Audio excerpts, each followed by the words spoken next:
Hello guys, Ayo Rend here with another PvP guide for Unholy Death Knights, World of Warcraft Legion patch 7.3.5. This guide is for those of you DKs out there who love Unholy, who enjoy playing Unholy, but think that it's not viable in PvP in the current meta.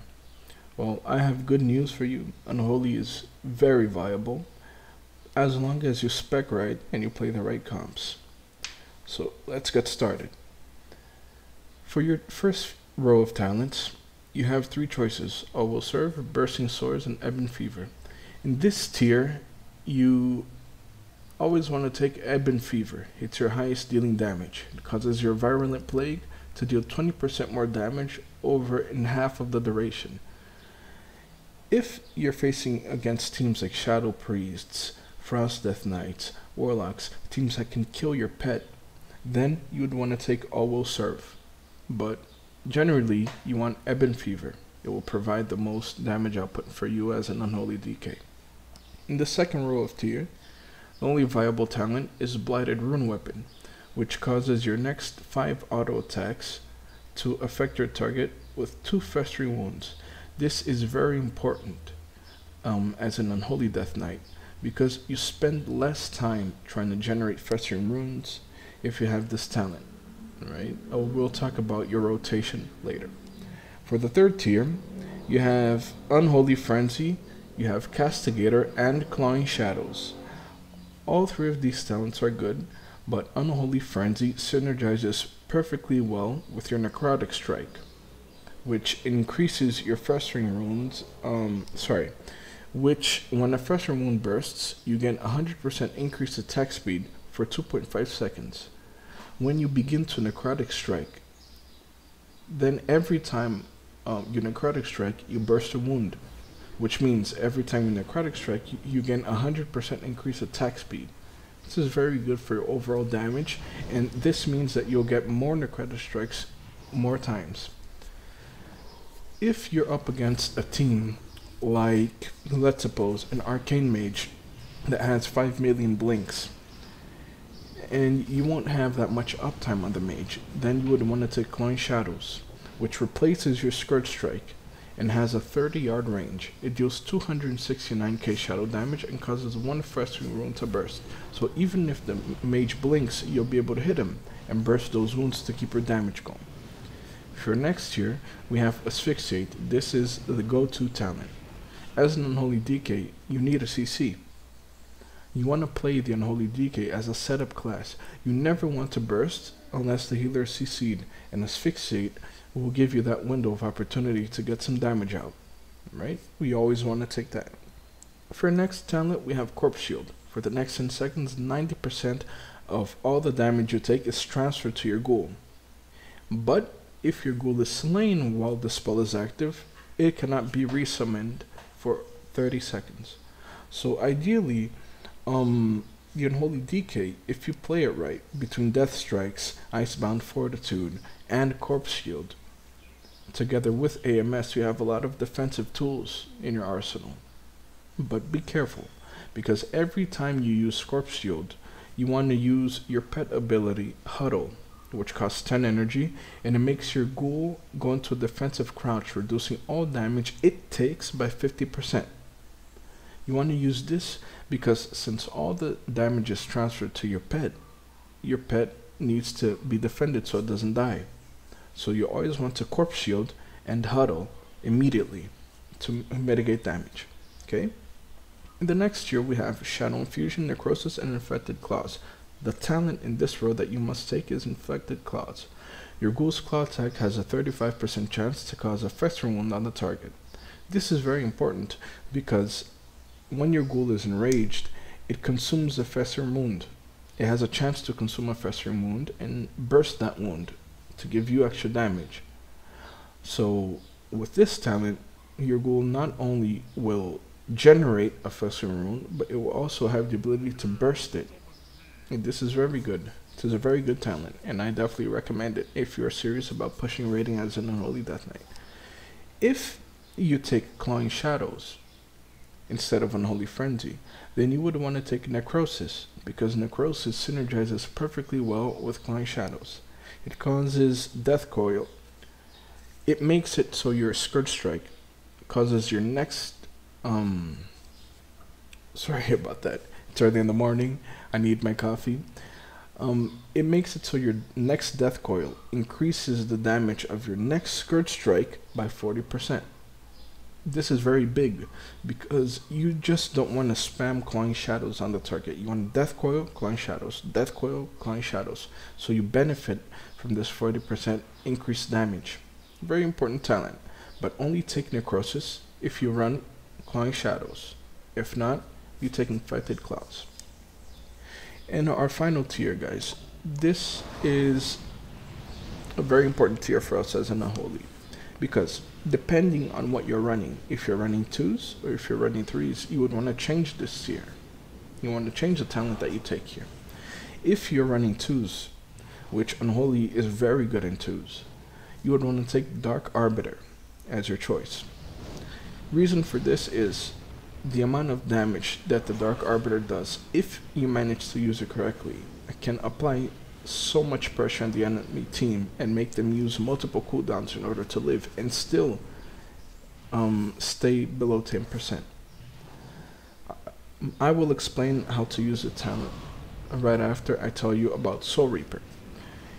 Usually in the 3v3 scenario, you would want to use Soul Reaper, right? The reason is the amount of haste that you get while you burst 3 Fresher Wounds with Soul Reaper up can be very beneficial because it stacks with Unholy Frenzy. So that's 100% haste from Unholy Frenzy, which stacks with your Soul Reaper haste, which means that you can get a shit ton of necrotics on that healer or on that DPS, and it will be very difficult for them to stay up, to stay alive. Now, the way Dark Arbiter works is that it replaces your Gargoyle. Instead of Gargoyle, you'll get a Valkyr, which lasts for 20 seconds, okay? The Valkyr will gain 1% runic power, every 1% runic power, every 1 runic power you spend increases its damage by 1%. Don't forget this, this is very important. Your runic power spending abilities are Death Coil and our Death Strike. Each ability costs 45 runic power, which means every Death Coil you use will increase the damage of the Arbiter by 45%. Now this is very important because you don't just want to pop Arbiter at the start. You want to wait till you have a full runic power bar. Then you use your Dark Arbiter and you start dumping those Death Coils. Death Coil, Death Coil, Death Coil. Then you want to burst those wounds with Necrotic Strike, generate more runic power, and just keep spending the runic power on Death Coils. Or if you are taking a lot of damage, you could spend the runic power with Death Strike. But it's very important that while Dark Arbiter is up, you do everything you possibly can to spend runic power and increase its damage. You will see significant improvement in your gameplay. Okay, let's move on to the other talents.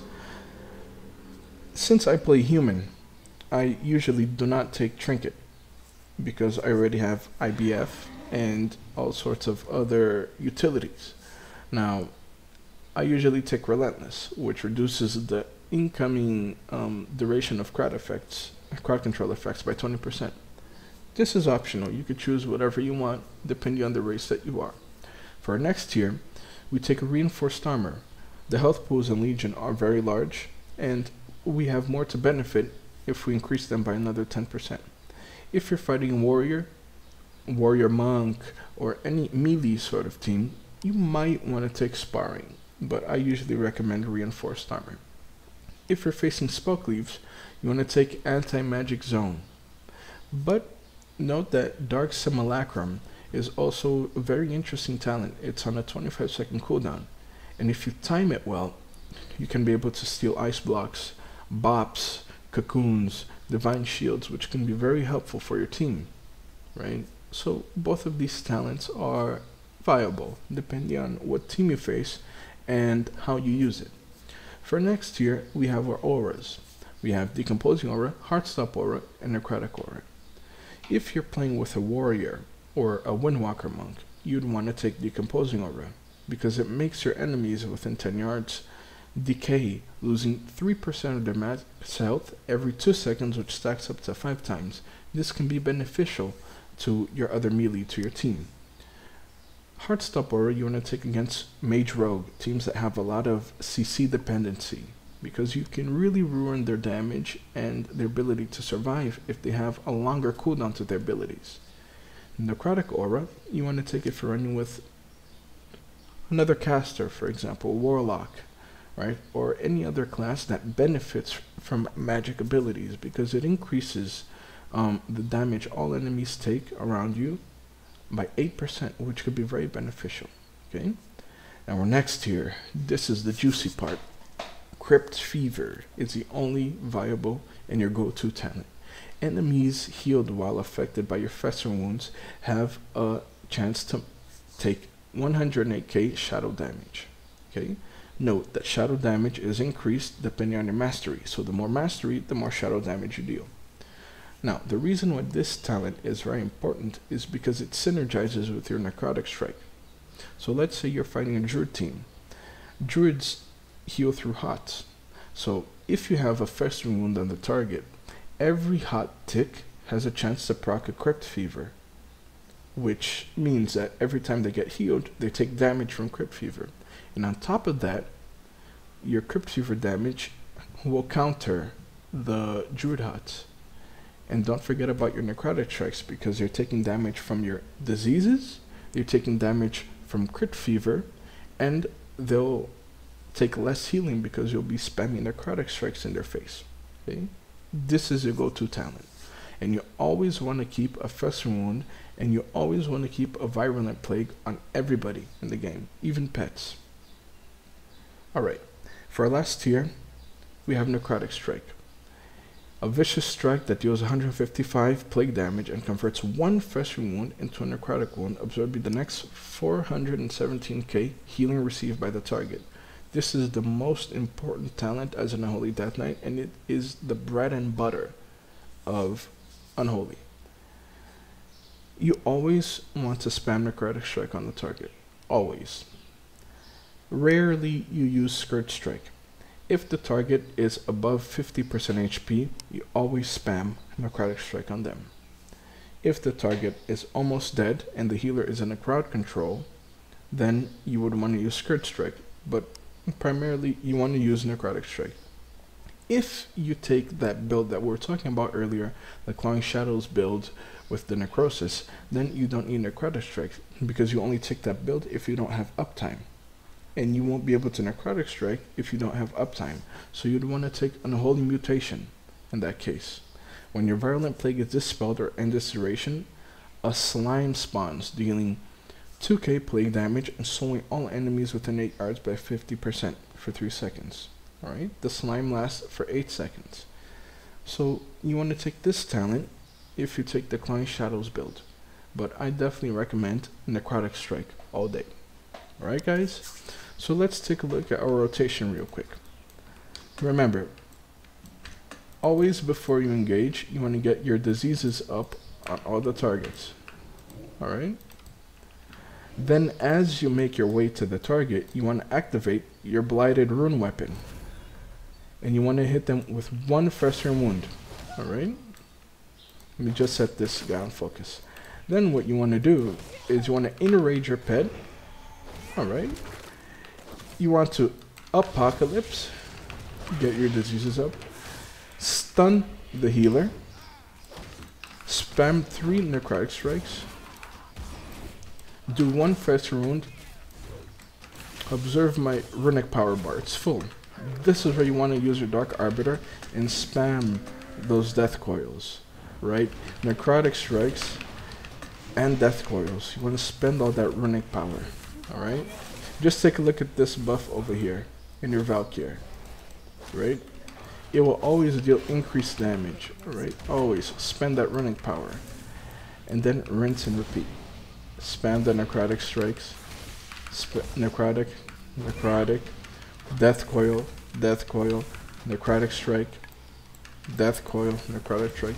This is what you want to do, guys. And you want to use your enrage pet every time it's off CD, every time. And always use your asphyxiate when you have damage, because in order to maximize your pressure as an Unholy DK, the healer needs to be in a CC. Imagine if the target is at 50% and you're spamming 6, 7, 8, 9, 10 necrotic strikes to their face and the healer is sitting a full asphyxiate. How the hell will he be able to top his DPS while coming out of a full CC with 10 necrotic strikes stacking on him? You're gonna force CDs, right? So Unholy DK is very viable, okay? Very viable. As long as you use your abilities right, as long as you use your death strikes, as long as you kite right, okay? Now, let's talk about some of the comps that work with Unholy DKs. You want to run Unholy DK, DH, and any other healer you want, preferably a Holy Pally or Russell Druid. Or you want to run Walking Dead with an Unholy DK. Unholy TSG is also very viable, right? But not every comp works with Unholy. Some comps favor Frost DKs, some comps favor Unholy DKs. Sure, you can try different comps, but the comps you'll find more success with were the ones that I mentioned. Okay, and as an Unholy DK, your role in the team is not to do absurd amounts of damage, just like a Frost DK is. Your role as as an Unholy DK is to provide your team with a lot of utility and disruption, using your pet stun, using your pet kick, using your death grips as an interrupt, using your asphyxiates, using your necrotic strikes, keeping everybody rotted, mitigating healing. That's your job, not to do damage. If you do your job, if your healer does his job, and your other DPS does his job, you will be successful, alright? The mindset that you need to have when you play an Unholy DK is not that of a Frost DK, but that as a support class, alright? If you see that you don't have your Corpse Shield, you don't have your Icebound, you don't have your AMS, there's no need for you to take necessary damage. You know, run back to your healer, get topped and go back. Tell your team to coordinate from when you have your Asphyxiate, from when they have CC and Burst, right? You have your Apocalypse, you have 8 Farseer Runes, right? Set up for kills. Don't play Unholy as a training bot, just so you could train the targets and just do damage whenever. Time your burst, time your damage. Alright, when you have Asphyxiate, grip the healer, stun him with your Asphyxiate, get those Fester Wounds on him, use your Soul Reaper, and then use your Apocalypse. You know, from there, follow that CC chain with a Fear or with another stun. You know, just do your best to shut down that enemy healer. Right? You have a lot of utility. You can kick him, you can kick the healer's cast, lock him out, and then you could follow that with a pet charge so you can interrupt the next heal. Then you can grip his other heal into a pet stun on that heal, and then the next heal you have your Asphyxiate. You just have so many tools that you can use to help your team get a kill. Alright? If you have any questions, type it down in the comments below. Like and subscribe for more content. Thank you guys, and I hope this guide was helpful. Bye bye.